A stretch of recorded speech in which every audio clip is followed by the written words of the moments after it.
ఓం ఓం ఓం ఓం శ్రీ గురుభ్యో నమః. హరి ఓం. ఓం వ్యాసాయ విష్ణురూపాయ వ్యాసరూపాయ విష్ణవే నమో వై బ్రహ్మనిధే వసిష్ఠాయ నమో నమః. సభాభ్యాం సభాపతిభ్యశ్చ భో నమో నమః. పార్వతీ పరమేశ్వర సభకు నమస్కారం.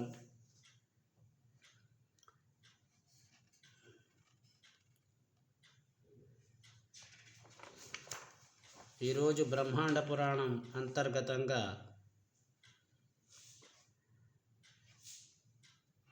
పరశురాముని యొక్క చరిత్ర ఘట్టములో కొంత భాగం పూర్వం తెలుసుకుంటే మరి కొంత భాగం ఇప్పుడు మనం తెలుసుకోబోతున్నాం.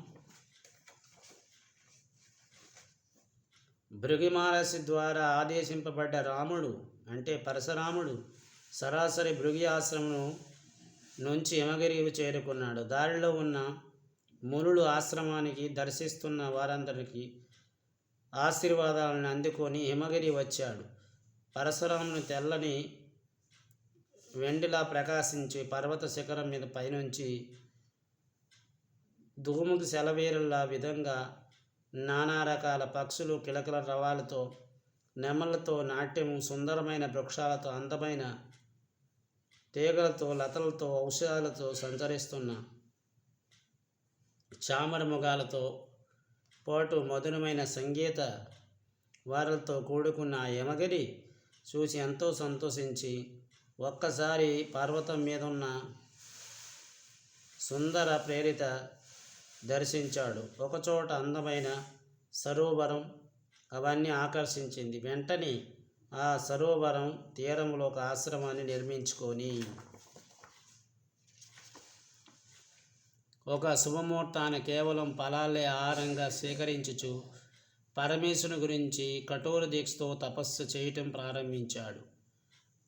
రాముడు అంటే ఇక్కడ పరశురాముడు గ్రీష్మ ఋతులో పంచాగ్ని మధ్యన నిలబడి, శీతాకాలంలో సరోవరంలో నీటిలో నిలబడి అరిషడ్ మార్గాలు అరికట్టి శీతోష్ణులను సహించి దీక్షగా తన తపస్సు కొనసాగించాడు. కొన్నేళ్ళ తర్వాత ఆహారాన్ని కూడా స్వీకరింపక ధ్యానంలో నిమగ్నమైపోయాడు. తన హృదయంలో ఆ పరమేశ్వరుని రూపాన్ని నింపుకొని ఏకాగ్రతకు లయమయ్యాడు. కొన్ని తపోధనుడై భృగువు, అత్రి, క్రతువు, జాబాలి, వామదేవుడు, మృఖండు వంటి మహర్షులు తమ తపస్సును ద్వారా పాపరహితులై గొప్పవారిగా ప్రసిద్ధి నొందారు. అలాంటి తీవ్ర తపోధనం కూడా హిమాలయాల్లో పరశురాముడు కఠోర దీక్షతో తపస్సు చేస్తున్నాడని విని అందరూ కూడా అతన్ని చూడడానికి వెళ్ళారు. వారి కథ ఇంకా చుట్టుపక్కల వారి ఆశ్రమాలకు సాధన చేసుకుంటున్న మహర్షులు కూడా రాముడి ఆశ్రమానికి వచ్చారు. వచ్చిన వారందరూ తపోదీక్షలతో నిశ్చలంగా ఉన్న రాముడిని అంటే పరశురాముడిని చూసి ఆనందంతో ఆశీర్వదించి తిరిగి వెళ్ళిపోయారు. మృగవ్యాధుడు పరశురాముడు ఉపదీక్ష శివుడిని కదిలించింది. ఒక్కసారి పరశురాముడిని ప్రతిని పరీక్షిస్తామనుకుని వెంటనే మృగవ్యాధుడని ఒక భయంకరుడైన రూపాన్ని ధరించి పరశురాముని ఆశ్రమానికి వెళ్ళాడు. రక్త కారుతున్న ఒక మాంసం మొక్కని నవ్వులుతూ నల్లని ఎత్తైన శరీరంతో జపాదిగ్ధంగా ఉన్న ఆ మృగ వ్యాధుడి ఆశ్రమం ప్రాంగణంలో ఉన్న ఒక చెట్టు దగ్గరికి వచ్చి నిలబడ్డాడు. సరోవర తీరంలో నున్న రాముడు అతడ వద్దకు వెళ్ళాడు. ధర్మవ్యాధిను చేతులెత్తి రాముడికి సమర్థించి, స్వామి, నా పేరు త్రోస ప్రసన్ను, నేను వ్యధుడును అంటే బోయివాడును. ఈ మహావనంలో నేను చిరకాలం నుండి జీవిస్తున్నాను. ఈ ప్రాంతానికి నేనే అధిపతినని, ఇక్కడ నా అనుమతి లేకుండా ఎవరు నివాసించకూడదని, ఇంతకీ తమరెవరు, ఎందుకు ఇక్కడికి వచ్చారని ప్రశ్నించాడు. మృగవ్యాధిని మాటలు విన్న రాముడు ఎంతో ఆశ్చర్యపోయాడు.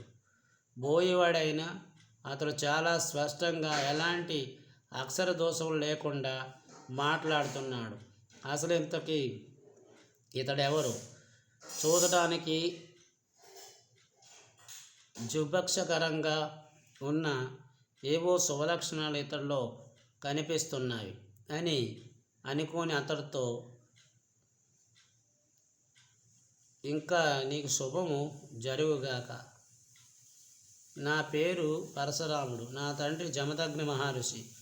నేను భృగు వంశమును. పరమేశ్వరుడి అనుగ్రహం కోసం చిరకాలం ఇక్కడే తపస్సు చేస్తున్నాను. నిన్ను ఇంతవరకు చూడలేదు, ఇప్పుడు చూస్తున్నాను. నువ్వు ఎవరైనా సరే నేను ఇక్కడ ఉండి తపస్సు చేసుకుంటే నువ్వు ఎక్కడైనా పోవటం మంచిది. నేను నీకు అతిథిని గౌరవించడం ధర్మం. పైగా నేను తపస్సు చేసుకోవడానికి వచ్చాను. నన్ను తిరస్కరించటం నీకు శ్రేయస్కరం కాదు. కనుకనే నీవే వేరే చోటికి వెళ్ళడం మంచిది అని మృదువుగా చెప్పాడు. పరశురాముని మాటలు విని మృగవ్యాధుడికి కోపం వచ్చింది. ఆవేశంతో, ఓయి పరశురామ, ఇది నీకు ధర్మం ఉందా?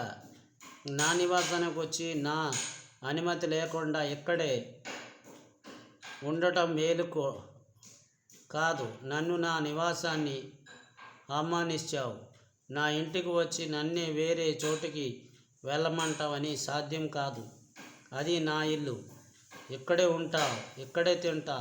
నీకు నా సన్నిధి అసహ్యంగా జుభక్షకరంగా అనిపిస్తే నువ్వే వేరే చోటికి వెళ్ళు, లేదా అన్నీ సహిస్తూ ఇక్కడే ఉండు.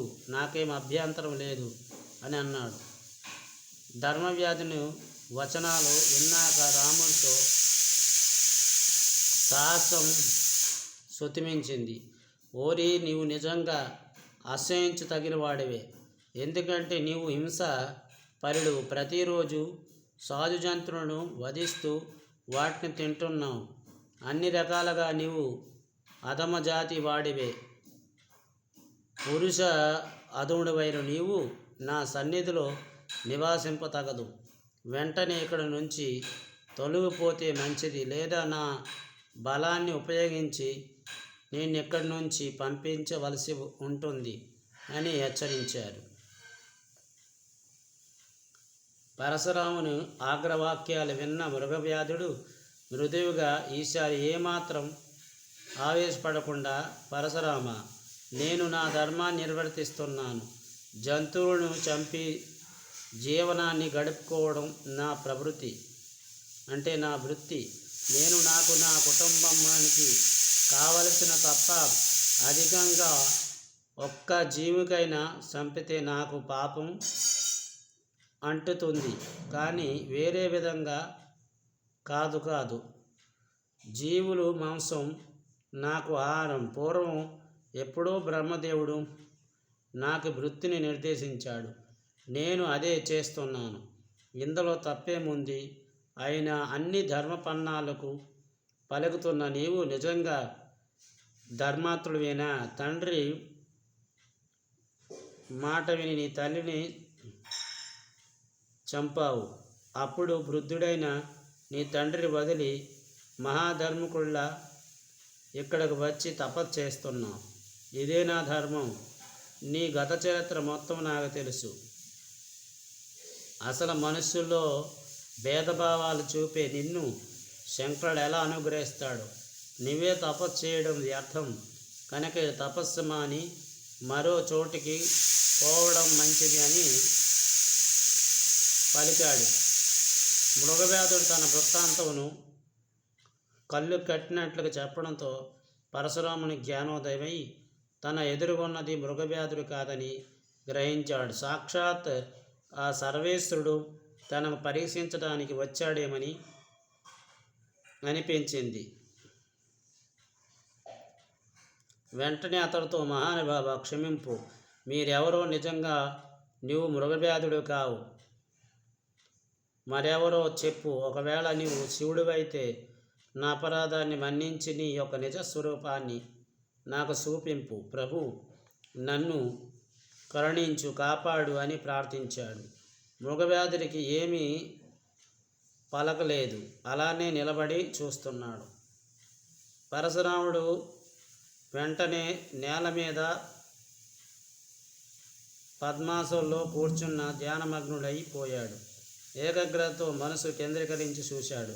కొద్దిసేపటికి మృగవ్యాధుని రూపంలో ఉన్న సర్వేశుడైన మనో నేత్రాన్ని కనిపించాడు. ఆ నందతో కళ్ళు తెరిచిన రాముడు ఎదురుగా మృగవ్యాధుడు నవ్వుతూ దర్శనమిచ్చాడు. పరశురాముడు అనుచరులతో ఓల్లాడి నోటి మాట రాక వెంటనే అతడి పాదాల మీద పడి శరణ వేడుకున్నాడు. పరిపరి విధములుగా స్తోత్రించాడు. పరశురాముడి ప్రార్థనలకు సంతోషించిన శివుడు తన నిజ రూపంలో దర్శనమిచ్చాడు.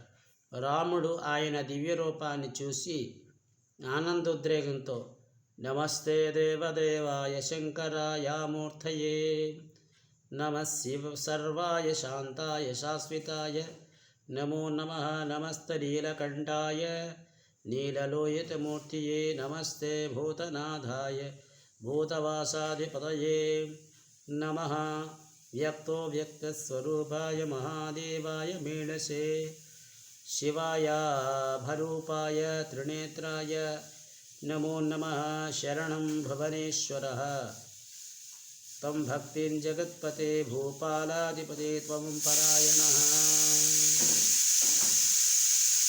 ఇది శ్రీ బ్రహ్మాండ పురాణమంతర్గతంగా వచ్చిన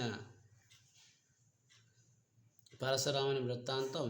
తదుపరి కార్యక్రమంలో మరికొంత తెలుసుకుంటాం. అంతవరకు మంగళం కోశలేంద్రాయ మహానీయ గుణాత్మే చక్రవర్తి తనూజాయ సర్వభౌమాయ మంగళం, ఉమాకాంతాయ కాంతాయ కామ్యప్రదాయ శ్రీగిరిశాయ దేవాయ బలినాథాయ మంగళం.